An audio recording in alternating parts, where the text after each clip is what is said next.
नमस्कार, आप देख रहे हैं टीवी 9 राजस्थान। मैं हूं अम्बेश श्रीवास्तव। Inside story. आज इनसाइड स्टोरी में बात करेंगे खाड़ी देशों का युद्ध, राजस्थान सहित देश में अफवाह, क्राइसिस और इस बीच लोगों की जद्दोजहद। कितनी सच्चाई है, क्या है, जरा समझने का प्रयास करेंगे। देखिए, एलपीजी क्राइसिस की बीच में घटना हुई। 4-4 हज़ार रुपये के सिलेंडर मिलने लगे। मतलब उसके बाद कैसे ब्लैकमेलिंग होने लगी, उसकी परतें खुली। सरकार ने जांच कराई तो किसी घर में 50 सिलेंडर, कहीं पे 60 सिलेंडर, कोई कैसे ब्लैक मार्केटिंग करने लगा, वो सब परत खुली। लेकिन अभी भी एक आम जनता जो है उसको राहत नहीं मिल पाई है गैस के मामले में, भले ही सरकार बड़े बड़े दावे करे। कल प्रधानमंत्री जी ने देश की संसद में एक बयान दिया, उन्होंने भाषण दिया, स्पीच दी अपनी, बताया कैसे युद्ध चल रहा है, इसमें कैसे हमें मैनेज करके रखना है। उसी बीच उनका एक बयान सोशल मीडिया पे खूब वायरल हो गया, आप भी सुनिए। अध्यक्ष जी, इस युद्ध के कारण दुनिया में जो कठिन हालात बने हैं, उनका प्रभाव लंबे समय तक बने रहने की आशंका है। इसलिए हमें तैयार रहना होगा, हमें एकजुट रहना होगा।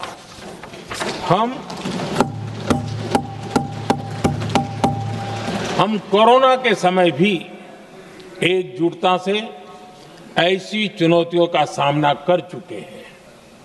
अब हमें फिर से उसी तरह तैयार रहने की आवश्यकता है।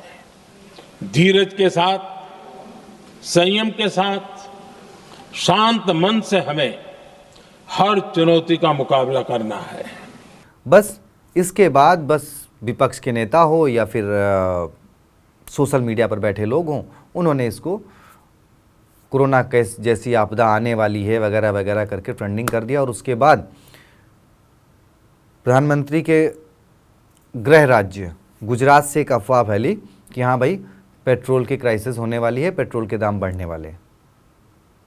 वहाँ से अफवाह फैली और राजस्थान के सटे जो ज़िले हैं, गुजरात से सटे राजस्थान के जो ज़िले हैं, वहाँ पर पेट्रोल पंप पर लंबी लंबी लाइनें लग गईं। कोई बोतल लेके, कोई पीपा लेके, कोई बाल्टी लेके, मतलब सोचिए इस तरीके से लोग घंटों इंतज़ार करने लगे कि हाँ भाई क्राइसिस होने वाली है। लेकिन खैर, अब देखिए, आप सुबह आप अखबार पढ़िए, सब कुछ नॉर्मल है, ना रेट बढ़े हैं और सिचुएशन ज़रूर डिस्टर्बिंग है, लेकिन इतनी पैनिक नहीं है जितना पैनिक लोग सोशल मीडिया के ज़रिए उसको क्रिएट कर देते हैं।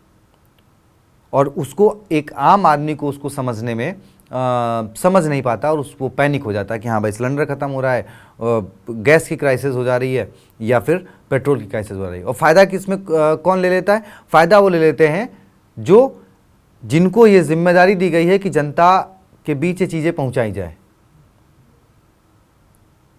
वो इसमें फिर उन्हें लगता है कि अगर पब्लिक पैनिक है तो इस पैनिक का फ़ायदा उठाओ। 1000 रुपये का सिलेंडर है तो वो 4000 रुपये दे देंगे। एक सड़क किनारे जो आदमी ठेला चला रहा है, ढाबा चला रहा है, छोटी दुकान चला रहा है खाने पीने की, सोचिए उनको ये ब्लैक करने वाले जो है 4-4 हज़ार रुपये का सिलेंडर दे रहे हैं। उनको समझ में ये चीज़ नहीं आती कि हाँ भाई 4000 का सिलेंडर दोगे तो जो आदमी 4000 का सिलेंडर लेगा, जब वो 1000 रुपये में 40 रुपये की थाली दे रहा था तो 4000 रुपये देगा, तो वो थाली 120 की भी कर देगा, 80 रुपये की कर देगा। इतना पैसा कमा के, इतना पैनिक क्रिएट करके कहाँ जाएंगे आप? प्रधानमंत्री जी ने कहा था कि कोरोना काल में, आपको याद होगा, आपदा में अवसर, यानी आप जब घरों में बंद थे तो उन्होंने इसको एक पॉजिटिव वे में कहा था कि आपदा में अवसर ढूंढिए, अपना कुछ क्रिएट करिए, उस तरीके से उन्होंने कहा था। लेकिन देश की जनता ने आपदा में अवसर ऐसे ढूंढा कि जो चीज़ 10 रुपए की है उसको 100 रुपए की बेचो, अपना पेट भरो, अपनी ब्लैक मार्केटिंग करो। और इसमें होता क्या है, जो नीचे का तबका है, जो 2 वक्त की रोटी के लिए काम करता है, सबसे ज़्यादा संघर्ष उसको करना पड़ता है,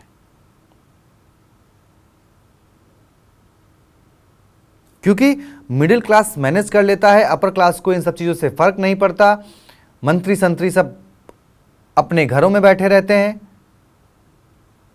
और फर्क पड़ता है उस जनता को जो 2 वक्त की रोटी अपने लिए कमाता है, या फिर वो जो अपने साथ साथ दूसरों के खाने पीने की व्यवस्था करता है। पैनिक उनको झेलना पड़ता है। अब पेट्रोल के लिए जो लंबी लंबी लाइनें लगी राजस्थान के कई, बीकानेर में, जालौर के सांचौर में, जो भी आप गुजरात से सटे हुए राजस्थान के इलाके हैं उनमें, तो लोग परेशान हुए, लाइनों में लगे और नतीजा कुछ नहीं। तो सोशल मीडिया पर ऐसी अफवाहों से पूरी तरीके से बचें कि हाँ, क्योंकि प्रधानमंत्री ने ये नहीं कहा कि हाँ बस कोरोना जैसी स्थिति आई गई है। उन्होंने कहा कि हालात नाजुक हैं, युद्ध चल रहा है, तो आने वाले समय में ऐसी, और उन्होंने ये नहीं कहा कि नहीं ऐसा हो जाएगा तो ये आपको भागना ही पड़ेगा। तो ऐसे लोगों से बचें और अपनी दूर रहें, अपनी व्यवस्था जरूर करें, लेकिन ऐसी अफवाहों से ज़रूर बचें। बहुत बहुत शुक्रिया, धन्यवाद।